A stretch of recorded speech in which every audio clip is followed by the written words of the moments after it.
কৃষ্ণ। আজকে আমরা চৈতন্য মহাপ্রভুর অন্নপ্রাশন এবং তার যে বাল্যকালের লীলাগুলো ছিল সেইগুলোর লীলা ব্যাপারে জানতে পারবো।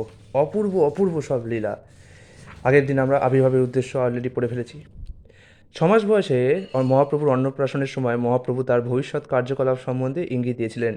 এই বৈদিক অনুষ্ঠানে শিশুর ভবিষ্যৎ প্রবৃত্তি কেমন হবে সেটি জানার জন্য মুদ্রা ও গ্রন্থ দেওয়া হয়। মহাপ্রভুর একদিকে মুদ্রা রাখা হলো এবং অন্যদিকে শ্রীমদ্ ভাগবত রাখা হলো। শ্রী চৈতন্য মহাপ্রভু মুদ্রাগুলো গ্রহণ না করে কী করলেন? শ্রীমদ্ ভাগবত গ্রহণ করেছিলেন।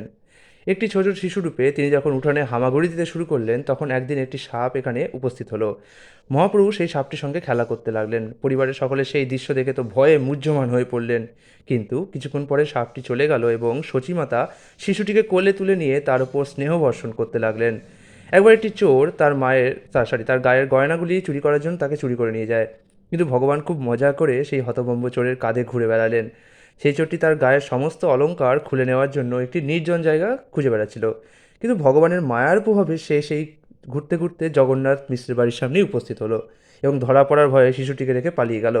উৎকণ্ঠিত পিতামাতা ও আত্মীয় স্বজনরা হারিয়ে যাওয়া শিশুকে ফিরে পেয়ে আনন্দে উদ্বেল হয়ে উঠলেন। একসময় একজন তীর্থযাত্রী ব্রাহ্মণ জগন্নাথ মিশ্রের বাড়িতে নিমন্ত্রিত হয়ে এসেছিলেন এবং তিনি যখন ভগবানকে ভোগ নিবেদন করছিলেন তখন শ্রীচৈতন্য মহাপ্রভু সেখানে এসে সেই নৈবেদ্য খেতে শুরু করলেন। একটি শিশু সেটি স্পর্শ করছে বলে সেই নৈবেদ্য ফেলে দিয়ে ব্রাহ্মণ আবার ভোগ বানিয়ে তা ভগবানকে নিবেদন করলেন। এবারও মহাপ্রভু এসে সেই ভোগ খেতে শুরু করলেন।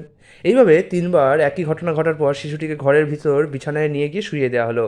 রাত প্রায় 12টার সময় যখন সকলে গভীর নিদ্রায় মগ্ন সেই ব্রাহ্মণ তখন বিশেষভাবে রান্না করা ভোগ ভগবানকে নিবেদন করলেন এবং ঠিক আগেরই মতো শিশু মহাপ্রভু তার নিবেদন নষ্ট করে দিলেন।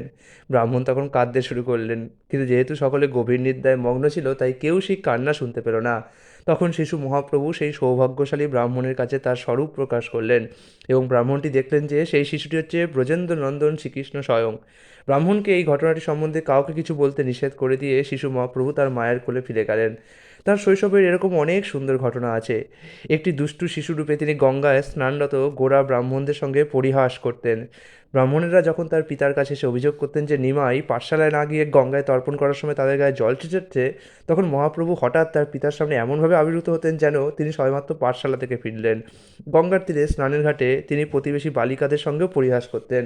তারা যখন ভালো স্বামী পাওয়ার আকাঙ্ক্ষায় শিবের পূজা করত, তখন দুষ্ট বালকরূপী মহাপ্রভু তাদের কাছে এসে বলতেন, এই মেয়েরা, শিবকে নিবেদন করার জন্য তোমরা যা এনেছো তা সব আমাকে দাও।